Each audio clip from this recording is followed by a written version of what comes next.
What's good, folks? I should probably Christmas up real quick because 'tis the season for a hot take. Alright, so I'm just gonna say it. I like the 2018 Grinch more than I like the 2001 Grinch. Now, don't bring your pitchforks for me, or do. Who am I to tell you what to do? I've got a couple reasons. But I will start off with a positive that I think goes with both of them. The lead dude, Jim Carrey and Benedict Cumberbatch, I think they're both equally good. Not better. I don't think Jim Carrey's better. I think he kills it. But I like both of their performances. In Benedict Cumberbatch's defense, though, I actually like that he went with a character. A lot of people wanted him to do his deep, booming voice that he does when he plays the Grinch. But if you look at the design of the character, I think that the voice that he went with was better. And for as much complaining as, actors get for getting hired to just do their voice, I think it's really good that Benedict Cumberbatch was like, I'm gonna make a character, and he did that. I know what to do. I'm going to steal their Christmas. And I think he does really well. I think he plays the anger well. I think he plays the emotion well. I think he did a good job. And so I don't think Jim Carrey did better than Benedict Cumberbatch, but I also don't think Benedict Cumberbatch is better than Jim Carrey. Because come on, man. I'm not going to discount the GOAT. The Grinch! He killed it. He's probably the entire reason that movie is even as big as it is nowadays. All of my problems with How the Grinch Stole Christmas start with the teaser poster. Now, when I was a kid, I went to the movie theater and I saw this poster and I said, that's a nightmare. And then when I was an adult, here at 27 years old, I was making the thumbnail for this video. And I had to look up that poster because I wanted it to be part of it. And I was like, it's still pretty creepy. I get that you're selling the intimidation of the Grinch. I'm perfectly good with the one they got for the Illumination one. Where he's just an angry guy. He just, that works for me.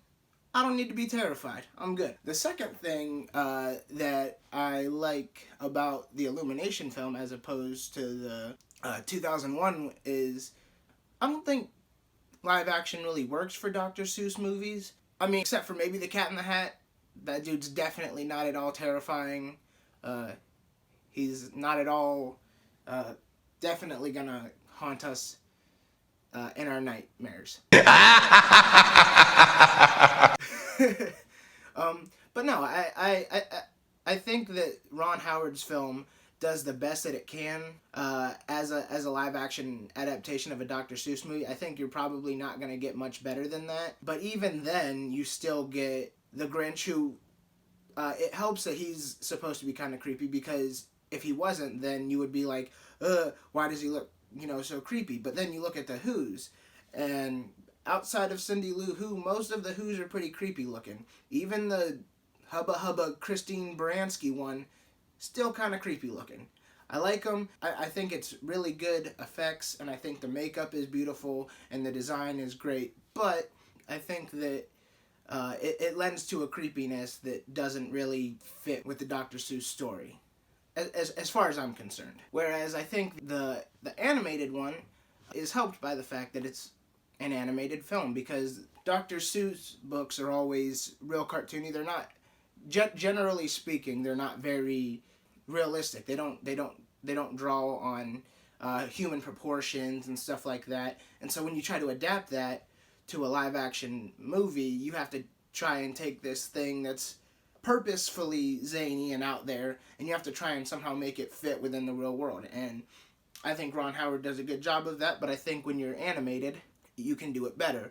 And so I think the 2018 one, the Who's, who are supposed to be lovable and adorable, and they always have been, from the book to the old cartoon, the Who's visually are supposed to be not terrifying.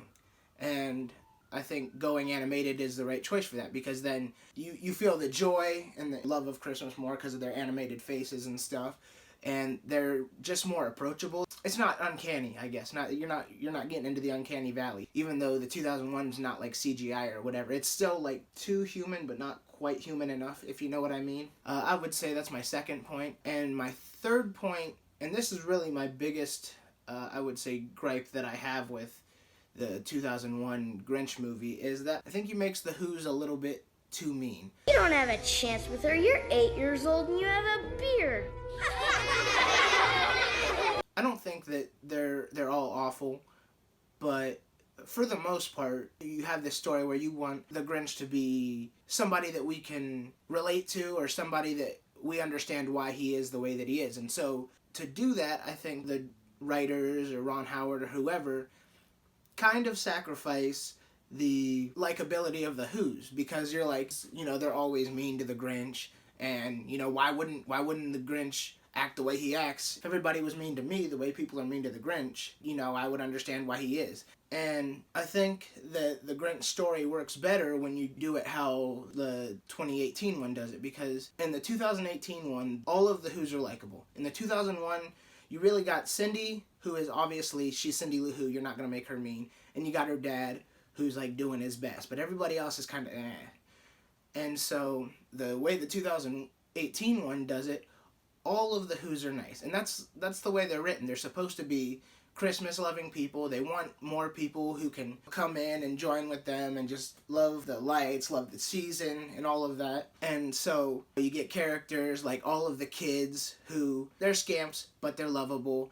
And then you get the Grinch's neighbor, played by Kenan Thompson, who's just love from the moment he's on screen. And he's got so much love for the Grinch, and the Grinch isn't ready to accept that. I think the Grinch story works better when you build it from a miscommunication. When it's not so much, oh, these people were always mean to me, they always made fun of me because I look different, and you don't sacrifice the Who's. You build them as people who are lovable, but also you build a miscommunication. I think it's better when it's more about how he perceives what they think of him than it is about making it obvious that he has every reason to not like these Who's. It serves the original story more if he's realizing that he's running from, this love and this family that he wants so bad. I think if he realizes that they were always offering that to him, but he couldn't see it. I think it fits better with the original story, and I think it fits better with the Dr. Seuss point of view altogether.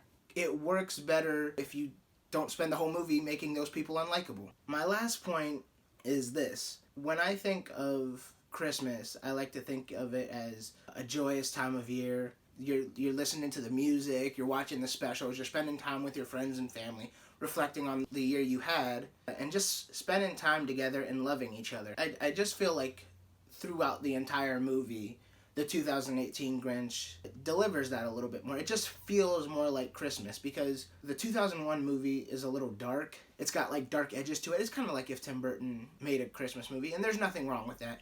I like that stuff too. It's just not what I prefer when it comes to the story of How the Grinch Stole Christmas. I think when you get to the final scene in the movie where the Grinch is having Christmas dinner with all of the Who's, and he's talking about what he was missing and how he's so happy to be having dinner with them and to, just be in their company. But now I see that it wasn't Christmas I hated. It was being alone. But I'm not alone anymore. And I have all of you to thank for it. For me, emotionally, it just does what I want from a Christmas movie, It's heartwarming. It's really sweet.